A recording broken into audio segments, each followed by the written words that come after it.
So, today we're going to be talking about the 5 Death Wish movies starring Charles Bronson as the character Paul Kersey. Now, the film was remade in 2018 with Bruce Willis. We do mention that, but we're just going to stick mainly to the 5 Charles Bronson films. So, the franchise started in 1974. The main story is that architect Paul Kersey becomes a vigilante after his wife is murdered and his daughter is assaulted in a brutal home invasion. Frustrated by the justice system's inaction, he takes the law into his own hands, prowling the streets of New York and gunning down criminals. So that was in 1974. Took a while until we got a sequel, 1982's Death Wish 2. Now living in Los Angeles, Kersey is once again thrust into violence when his daughter is kidnapped and killed by a gang. He resumes his vigilante crusade, hunting down the criminals responsible in a darker, grittier sequel. This was then followed by Death Wish 3 in 1985. Kersey returns to New York to help an old friend, but finds himself battling a violent street gang terrorising the neighbourhood. With the tacit support of the police, he wages urban warfare using increasingly heavy firepower. Then we have Death Wish 4, The Crackdown in 1987. Kersey takes on the drug trade after his girlfriend's daughter dies of an overdose. He goes undercover targeting rival drug cartels and systematically eliminating their leaders with the help of a mysterious benefactor. Now there is a bit of a plot twist to that one. I don't necessarily want to ruin it, although this video will generally contain spoilers. The final film in the franchise, Death Wish 5, The Face of Death in 1994. Kersey tries to settle into a quiet life with a new girlfriend, but when she's murdered by her mobster ex-husband, he comes out of retirement for one final mission of vengeance against the criminal underworld. So that's the 5 movies. I'm going to talk about those today with my co-reviewer, The Core. Now, he's not seen those films, so it's mostly me talking about it, to be fair. But in the last video, we were talking about the Dirty Harry movies and some of the parallels with this franchise as well. So, hope you enjoy. Goodbye.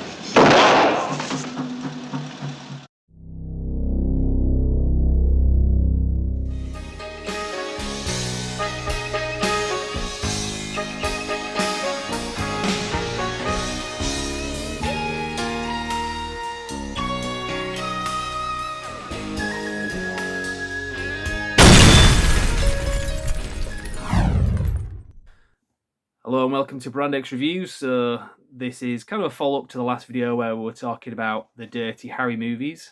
This one we're going to be talking about the Death Wish movies. And here we have The Core.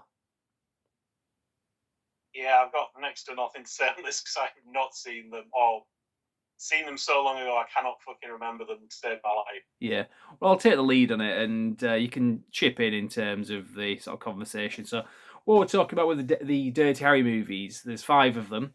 So similar situation with the Death Wish movies. There's 5 films in that series. If we're not counting the remake, which I won't cover that in this, but I will say it's quite a good film. I enjoyed it. It was surprising because Bruce Willis at that point in his career, we weren't expecting much from him. We didn't know he had neurological issues, clearly. But he was okay in that film by his standard of movies he was doing at the time. And he was quite loyal to the original in some ways while bringing something new. So, good remake. So, similar to the Dirty Harry movies, there's 5 of them. They started out, it's a franchise that started in the early 70s, like Dirty Harry. It lasted a little bit longer, a few years later. I think the Dirty Harry movies concluded in 1988. The final Death Wish movie, was it 94 or 95? I can't remember which. I think it was 95, to be honest. But similar sort of theme in terms of how a lot of the issues that we talk about today, whether it's civil rights, the rights to self-defense, the uselessness of the police, demographics in terms of committing crime, realistically speaking, are very consciously covered in this. You've got a conversation about how more black people per capita commit crimes. So are we saying that we need to have more white people to commit crimes in order to like even things out? That's, you know, kind of the ridiculousness of it. But that's specifically in the first film, I think it is, in like 1974 when that came out. So, as I was saying with the Dirty Harry movies, the conversations that were being had in those movies being relevant, very much relevant today, shows that what the kind of stuff that we see today isn't a new issue, and there's a lot of deception used by people. But these movies address that. So anyway, the first Death Wish movie, that's the one where a very young Jeff Goldblum is in that actually. The Charles Bronson's character is called Paul Kersey, so I'll refer to him as that, and he's an architect. And he's quite a liberal man. He's not one that would own a gun. And he's got quite... And when we say liberal, we're talking about 1970 standards.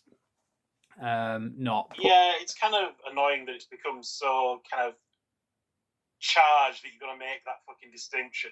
Yeah, he was liberal in the sense that he would believe in, you know, due process and so on, and wouldn't just, you know, and not maybe not the death penalty kind of thing. He wasn't liberal in the sense of we think that these children should be put on puberty blockers that surgically and chemically castrate and sterilize them because Jack's been told he's actually Jill at the age of 2 and is, you know, that's not what we're talking about when we say liberal. So just to be clear, I'm not like going off on a rant. It's just when we say liberal, we're not talking about current standards because otherwise you're going to hate the character.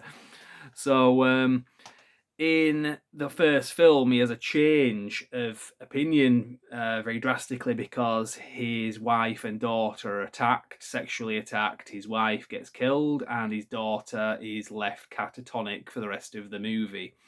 And although Paul Kersey, Charles Bronson's character, never manages to track down the people that did it, he goes out looking for them and comes across a lot of other bad guys that are quite similar and ends up actually solving more crime in a lot of ways, getting more people off the streets, having a better success rate than the police, very publicly so.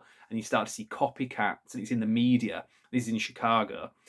So the sort of police establishment and the politicians say we need to find this guy and just make him stop. So they end up finding him, and they basically tell him, "We know what you're doing, and we're just going to give you a chance to get away with what you've done as long as you leave town permanently, or permanently, as he says in the film." So that's what happens. So it's not Chicago; it's New York. I think it's Chicago in the second one. So the second movie, they kind of retread a lot of the same things. The second movie is really brutal. There's like really long like rape scene in it and so on. And it's Lawrence Fishburne, actually a very young Lawrence Fishburne that's in this. Similar sort of thing happens. His maid gets raped and killed. His daughter also gets kidnapped and then raped, and then she jumps out of a window and dies. So Paul Kersey's back at it, back on the streets, looking for revenge, and actually tracks them down and kills them all, and it's very satisfying to watch. So that's the second film. The second one is as bad as it is. The film director did the first 3 films. Michael Winner, who the core remembers from the E-Show adverts. Calm down, it's only a commercial. Yeah. He gets accused a lot of being like a misogynist and so on. I hate to say it because by modern standards, you'd be agreeing with people, you know, again, have extreme beliefs, but he clearly was when you listen to the stories about how he behaved and how he treated people on set and women. He'd have like a woman, I think it was Marina Sirtis actually, who was in Star Trek Next Generation. He'd have her sat like topless while they weren't filming, and she just sat there with no top on. And I think Alex Winter, who was in Lost Boys and Bill and Ted, he even like tried to step in. I think he's told the story, either he or somebody else tried to step in and say, you can't just have this woman just sat around with like nothing on while you're like not filming. And Michael was like, no, she's got to stay that way because of reasons, apparently. That's the story that I heard. So he was a bit of a scumbag back then anyway. But it's kind of like you and the Topher, where you're there going like, no, Topher has to sit there without his top on. Oh yeah, I did that all the time with Topher, yeah. So again, if those stories are true, bit of a scumbag back in the day, but the films are quite entertaining to watch, and you know we know stories like that happen. So that was the second film, Jill Island. That was not Clint Eastwood. I'm gonna reference that in a second. Charles Bronson's wife. They were actually married. He put her in a lot of his films, and she was a good actress as well. She was very pretty as well. Even like when she was quite a bit older as well, she kind of kept her good looks. And similar to how Sondra Locke was in a lot of Clint Eastwood films, we mentioned that in the last video talking about Sudden Impact. But yeah, so it's Death Wish 2. Death Wish 3 is to street gangs, supposed to be set in New York, I think, again. And it's very clearly filmed in England. Because I think they're keeping the budgets down. Obviously, Michael Winner's a British guy as well. So, but the third one's the third one is, if you're a fan of the action genre in general, the third one is your action movie. I mean, they've all got a bit of action in them, but the third one is your typical balls to the wall 1980s action film. Now, it's worth mentioning that Canon Studios got the rights to these movies, not the first Death Wish, but the second to the fifth films. So I've got these on Blu-rays that are Canon classic sets. And I got these imported. It's not as difficult to get these films nowadays in the UK, but once upon a time, they're very difficult to get hold of, especially the uncut versions. But the Blu-rays of these are very nice. I have got loads of videos on the channel, not my videos, but a playlist in the channel if you want to see more about these and so on. So that was Death Wish 3. I think the third one, I wouldn't say it's my favourite, but like I say, from an action point of view, a lot of people would probably think the third one is the best one. I think the first two are the best, and like the third one. Fourth and fifth one, slightly less so, but I still have a lot of time. From the fourth one is Death Wish 4, The Crackdown, as in crack, as in drugs. No Topher jokes. So crackdown, not crack off. Got you. Yeah. So no, I was thinking Topher's crack. I don't know. I was just waiting for you. Either way, quite disgusting. Yeah. What's interesting with these films is Death Wish 2 was done in like Roman numerals, and then the other films just had the normal sort of standard number. I can't remember why they did that. But yeah, Death Wish 4, The Crackdown, so that was when they started giving them like a sub name. And in that one, there's something to do with these. Well, Paul Kersey is going out with somebody, or is I always forget. Each film, you kind of forget who the characters are from film to film. They're all kind of like similar to the ones that were in the films before. He's got a new woman, basically. And I think somebody gets hospitalised or died. I've seen this film so many times, but I still can't remember the specifics. Because of drugs, and Paul Kersey goes after the people that do. I think this is the one where he gets like kind of set up. But to go after these people, but or am I confusing that with the third? I can't remember the fifth one. The fourth and fifth one are quite similar. But this was one where I think after the late 80s, because that was when the fourth film came out, he stopped acting for a while because his wife Jill Ireland was terminally ill, and he stopped acting for quite a few years. But he ended up coming back in the sort of early 90s, and 1995, I believe it was, Death Wish 5, The Face of Death.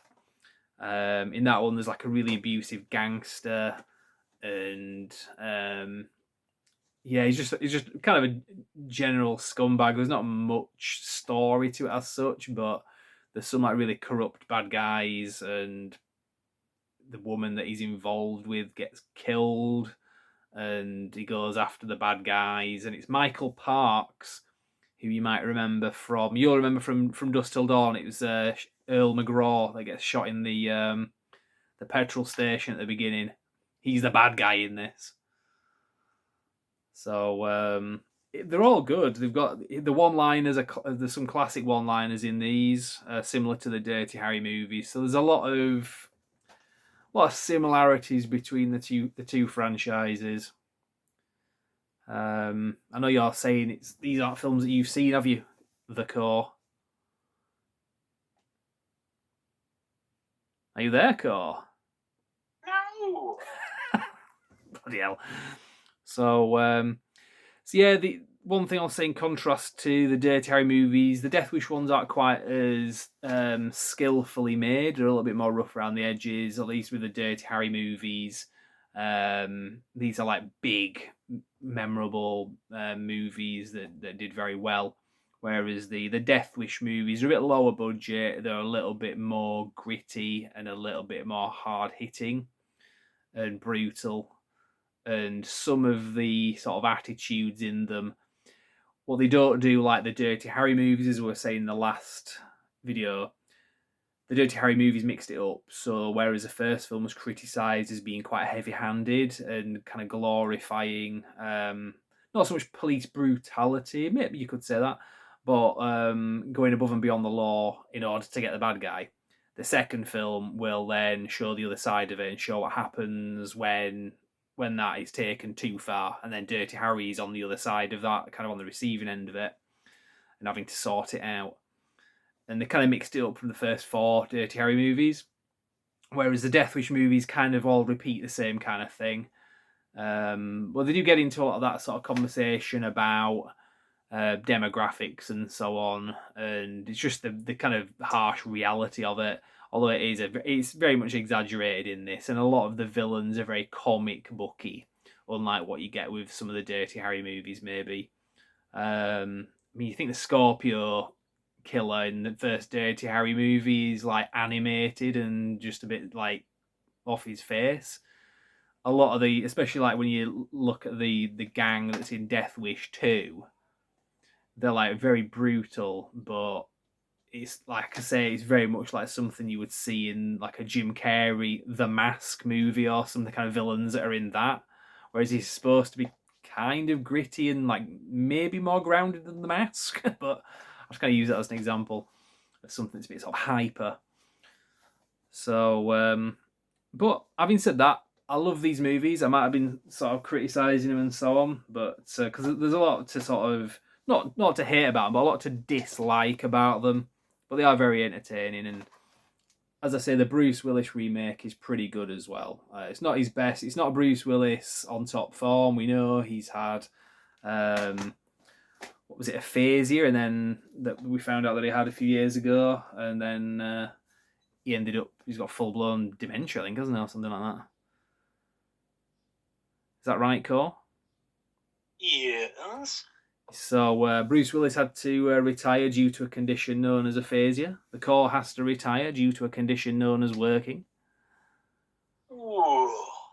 So that's it for those movies. We're going to do another video, probably the next video you'll see. We're going to talk about 90s action movies as a genre, late 90s action movies, where the action movie star was kind of replaced by actors that were trained to do action movies. You'll see the point anyway. That's the next video. Check it out. Brandix Reviews, and we'll see you next time. Just get out of my fucking face. Who are you? We're stealing the fucking car. What's it to you? It's my car. Now you're gonna die.